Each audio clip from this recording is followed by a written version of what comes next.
Good morning. It is 7:28 a.m. on Sunday, December 26th, 2021. I'm Christiana Ellis, and I just got up. This is 5 more minutes.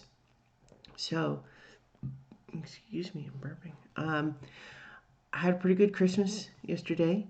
Went over and did Christmas morning with uh, my brother and sister-in-law and niece, and then we went over and had Christmas dinner with my aunt and uncle and some extended family, and it was a good time. And we just all the ordinary sorts of family things, right? And it went pretty well.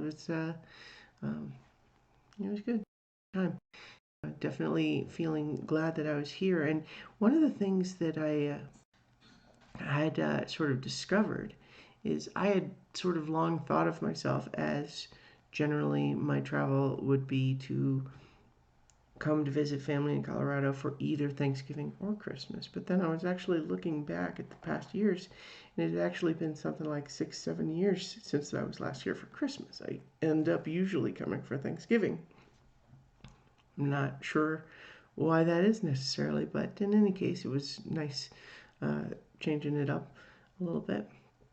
Now, the other thing that did happen yesterday is that I just feeling various vague things like dry sinuses, a little bit inflamed, maybe teeny bit headachy, which are obviously simultaneously things that theoretically might be Omicron symptoms, or they might be any one of 100 other things that can cause those symptoms that I frequently experience when I travel to Colorado and have the dry, cold air. And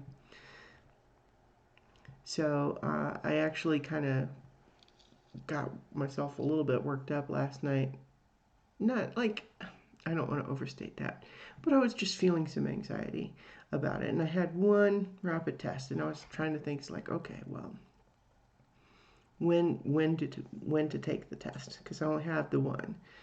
And so I'm thinking, okay, well, let's see. When I flew on Thursday, and so that means if I take it Sunday morning, then that's like Friday, Saturday, Sunday. It's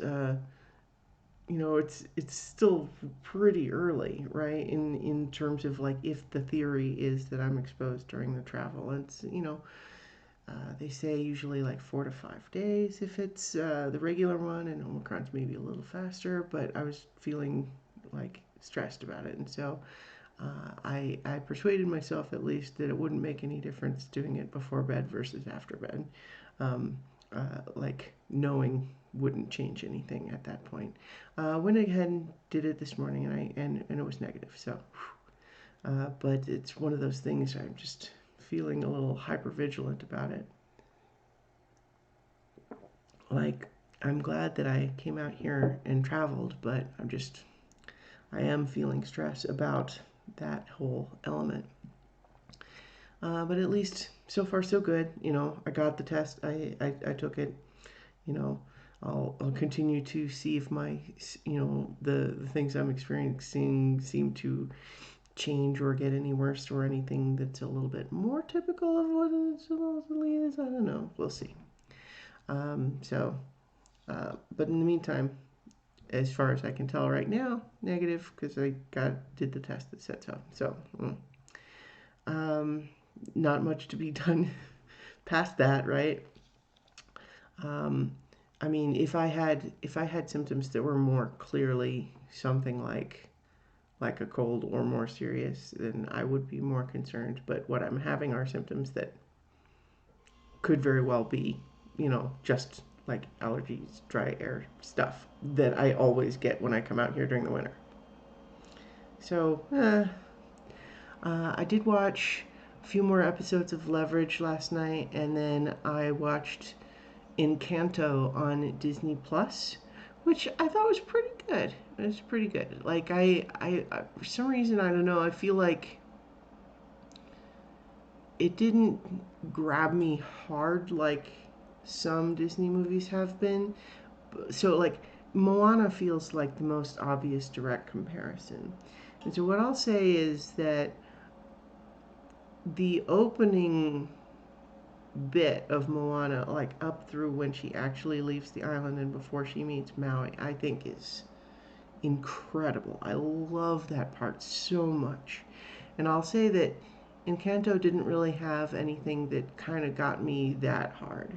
But I will say that like my minor qualm about Moana is just that it, even though I don't dislike Maui as a character or The Rock's performance or anything like that, I feel like the movie gets kind of unfocused for a while after she leaves the her home island, and it just kind of feels like it's sort of bouncing around a little chaotically for a while until it's time to finally go back and do the big confrontation. So like I don't love that part as much.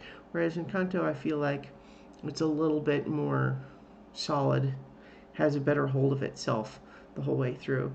And there's a lot to like in it. So yeah, I definitely recommend checking it out. Get your own impression of it.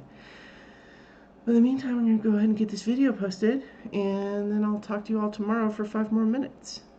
Hmm?